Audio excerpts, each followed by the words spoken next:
2024 లేదా 25లో డిగ్రీ లేదా బీటెక్ చదివారా? సాఫ్ట్వేర్ జాబ్ కోసం ఎదురు చూస్తున్నారా? అయితే కోడ్ జ్ఞాన్ 100 డేస్ కోర్సులో చేరండి, జాబ్ సాధించండి.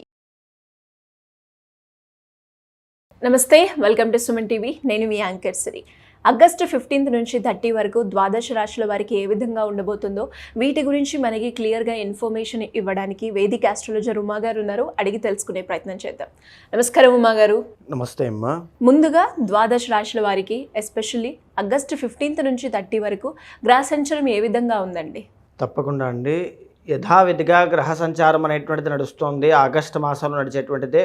15వ తారీఖు దగ్గర నుంచి 30వ తారీఖు వరకు నడిచేటువంటి గ్రహ సంచారాల్లో 2 గ్రహాలు ప్రధానమైనటువంటి మార్పుకి గురవుతున్నాయి. రవిగ్రహ సంచారము అనేటువంటిది కర్కాటక రాశిలో సంచారం చేస్తూ ఉన్నటువంటిది సింహరాశిలోకి ఆగస్టు 17వ తారీఖు తర్వాత ట్రాన్సిట్ కాబోతుంది. అంటే సింహరాశి అనేటువంటిది రవిగ్రహానికి స్వరాశి, స్వంత ఓన్ హౌస్ అండి. అంటే కాస్త మంచి ప్రభావాలు ఉంటాయి. అయితే ఇక్కడ రవితో పాటు కలిసి ఉన్నటువంటి కంజంక్షన్ కాబట్టి రవికేతువులు రాజకీయాల్లో తెలియనటువంటి అలజడులు, గందరగోళాలు జరిగే అవకాశాలు ఈ మాసంలో ఎక్కువగా ఉంటాయమ్మా. ఇదే 15 నుంచి 30th మధ్యలో ఈ శుక్రగ్రహ సంచారం అనేటువంటిది మారుతోంది. శుక్రుడు జాతకంలో మిథున రాశిలో సంచారం చేసేటువంటి వాడై కర్కాటకంలోకి ఆగస్టు 20వ తారీఖు తర్వాత ట్రాన్సిట్ కాబోతున్నారు.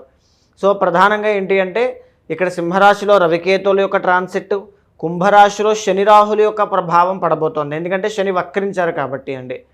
ఇకపోతే 20వ తారీఖు దాటిన తర్వాత కర్కాటక రాశిలో బుధ శుక్రుల యొక్క కంజంక్షన్ కనబడుతోంది అనమాట.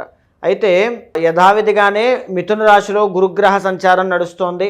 20వ తారీఖు దాకా శుక్రుడు మిథున రాశిలో సంచారం చేస్తూ 20 తర్వాత కర్కాటకంలో బుధ శుక్రుల యొక్క కంజంక్షన్ 20వ తారీఖు తర్వాత బుధుడు కర్కాటకంలో వక్రించి మాసాంతం వరకు అక్కడే ఉన్నారు.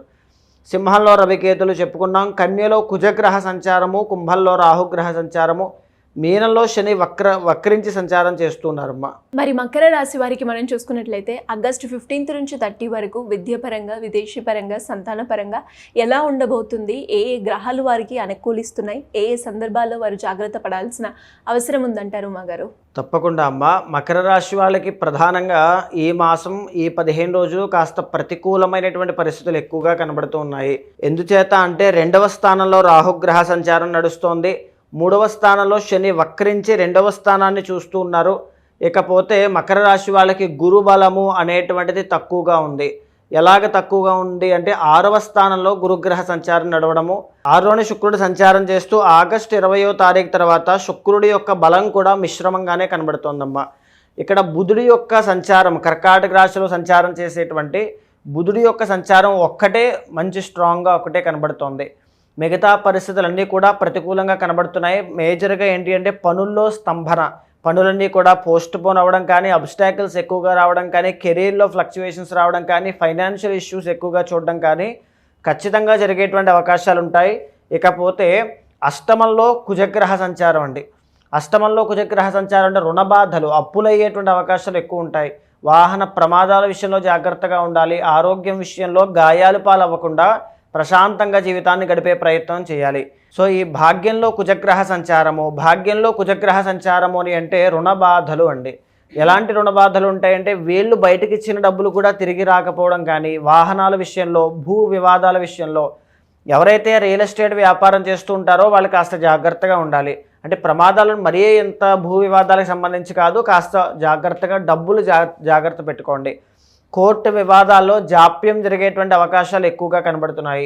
అష్టమంలో రవికేతుల యొక్క కంజంక్షన్ కనబడుతోంది కదమ్మా. దీనివల్ల అసంతృప్తి, తెలియనటువంటి ఒక భయము, అలజడి, గందరగోళము ఇలాంటివి కనబడడం కానీ, సమయానికి భోజనం చేయకపోవడం వల్ల వచ్చేటువంటి అనారోగ్య సమస్యలు ఎక్కువగా కనబడడం కానీ జరుగుతుంది.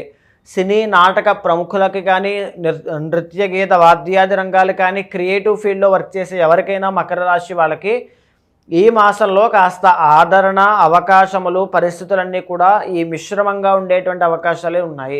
కాస్త మీ శక్తిని, బలాన్ని, ప్రయత్నాన్ని ఇంకా ఎక్కువగా పెంచండి. ఇలాంటి ప్రతికూలమైన సమయాల్లోనే ధైర్యాన్ని వహించాలి. ఇక్కడ శని వక్రించి 3వ స్థానంలో రెండవ స్థానం వైపు చూడడం వల్ల ఫైనాన్షియల్ ఇష్యూస్ చాలా ఎక్కువయ్యే అవకాశం ఉంటుందమ్మా. పొరపాటును కూడా ఈ మాసం కానీ, వచ్చే పై మాసం కానీ డబ్బులు ఎక్కడా ఇన్వెస్ట్ చేయొద్దు. చేశారంటే నష్టపోవడం తప్ప ఇంకేమీ ఉండదు. చాలా జాగ్రత్తగా ఉండండి. ఈ మాసం చాలా ఇబ్బందులు అనేటువంటివి కనబడుతూ ఉన్నాయి. నవగ్రహ ఆరాధన చేయాలండి. నవగ్రహ ఆరాధన అంటే ఎలా చేయాలి అంటే ప్రతిరోజు కానీ, ప్రతి శనివారము కానీ, ప్రతి సోమవారం కానీ, ప్రతి ఆదివారం కానీ, ఏ రోజైనా పర్వాలా నవగ్రహాల చుట్టూ 9 ప్రదక్షిణాలు చేస్తూ ఆదిత్యాకిత సోమాయ మంగళాయ బుధాయ చ గురు శుక్ర శనిభ్యశ్చ రాహవే కేతవే నమః అనేటువంటి మంత్రాన్ని ప్రతిరోజు కూడా 108 సార్లు కానీ 54 సార్లు కానీ జపము చేయాలి. అష్టమ స్థానం అనేటువంటిది యాక్టివేషన్లో ఉంది కాబట్టి సడన్ చేంజెస్ అనేటువంటివి జీవితంలో కనబడతాయి. సడన్గా జీవితంలో ఏదైనా రావడం కానీ జరగడం కానీ జరిగే అవకాశం ఉంటుంది. సో వెరీ వెరీ కేర్ఫుల్గా ఉండాలమ్మా. అయితే ఈ మాసంలో ప్రత్యేకించి మరిన్ని శుభ ఫలితాలు రావాలంటే శ్రావణ మాసంలో మనం ఉన్నాం కాబట్టి లక్ష్మీ గౌరీ దేవులకి శ్రావణ మాస ప్రీతి ఉంది కాబట్టి మనం ఈ మాసాన్ని వినియోగించుకోవచ్చు. శ్రావణ మాసంలో ప్రతి శుక్రవారము కూడా దుర్గాదేవికి కుంకుమార్చన చేయించండి. భక్తి శ్రద్ధలతో దుర్గాదేవి కుంకుమార్చన చేసినటువంటి మకర రాశి వాళ్ళకి కర్మదోషం అనేటువంటిది తొలగిపోతుంది. అంటే మీరు కష్టపడుతున్నారు కానీ ఫలితాలు రావట్లేదు, ఎంత కష్టం ఉన్నా ఏదున్నా అంతా వ్యయంగానే అంటే వెళ్ళిపోతుంది తప్ప ఏది మన దగ్గర నిలబడట్లేదు, డబ్బు నిలబడట్లేదు అని బాధపడే వాళ్ళకి ఖచ్చితంగా దుర్గాదేవి యొక్క అనుగ్రహం వల్ల వాటి నుంచి బయటపడే అవకాశాలు ఉంటాయమ్మా. మకర రాశి వారికి ఏ రంగు బాగా కలిసి వస్తుంది అంటారు మా గారు? తప్పకుండా అండి. ఈ మాసంలో లేత ఆకుపచ్చ రంగు కాస్త మెరుగ్గా అనుకున్నటువంటి గమ్యాన్ని రీచ్ అయ్యే అవకాశాలు ఉంటాయమ్మా. లేత ఆకుపచ్చ రంగు. అదేవిధంగా సంఖ్య గురించి మనం మాట్లాడుకుంటే లక్కీ నెంబర్ 5 అండి. బుధుడు కాబట్టి 5 అనే నెంబర్ చాలా బాగుంటుంది. మరి ఏ రోజు బాగా కలిసి వస్తుంది అంటారు? బుధవారం అండి. బుధవారము ఈ మకర రాశి వాళ్ళకి మాసాంతం వరకు కూడా బుధవారాన్ని ఎక్కువగా ఆశ్రయిస్తే అద్భుతమైన ఫలితాలు ఉంటాయమ్మా. మరి మీరు అన్నట్టుగానే ఇంకా ఎవరికైనా కూడా వారి ఇంటర్నల్గా మీరు ఎప్పుడూ చెప్తూ ఉంటారు, మనం ఓవరాల్గా వ్యూ ఇస్తాము, బట్ పర్సనల్గా చాట్ ప్రకారంగా మనం చూసుకుంటే చాలా వేరియేషన్ ఉంటుంది, గ్రహాలు చాలా డిఫరెంట్గా ఉంటుంది అని చెప్తూ ఉంటారు. అదేవిధంగా ఎవరైనా కూడా మరి వారు ఇంటర్నల్గా ఫేస్ చేసే ప్రాబ్లంకి పరిష్కారం తీసుకోవాలి అనుకునే వాళ్ళు ఎవరైనా కూడా మిమ్మల్ని అప్రోచ్ అవ్వాలి అంటే ఏ విధంగా ఉంటుందండి? తప్పకుండా అమ్మా. అలాంటి వాళ్ళు ఎవరైనా ఉంటే కనుక మీకు కింద కనిపించే నెంబర్కి కాల్ చేస్తే మా వాళ్ళు మీకు పూర్తి వివరాలు అందిస్తారు. తప్పకుండా ఇక్కడ మనం మాట్లాడుకునేటువంటివన్నీ కూడా గోచార అంశములండి. కానీ మీ యొక్క జన్మజాతకంలో మీకు సంబంధించిన వివరాలన్నీ కూడా ఎలాంటి విషయాల్లో జాగ్రత్త తీసుకోవాలనో, ఏ గమ్యం వైపు వెళ్తే చాలా బాగుంటుంది, ఏ విద్య ఏ కోర్స్ నేర్చుకుంటే బాగుంటుంది, లేకపోతే ఫ్యూచర్లో మెరిటల్ లైఫ్ విషయంలో ఎలా జాగ్రత్తలు తీసుకోవాలి, ఎవ్రీథింగ్ అండి. అన్ని అంశాలు కూడా జన్మజాతకం ద్వారా మనం మాట్లాడుకోవచ్చు.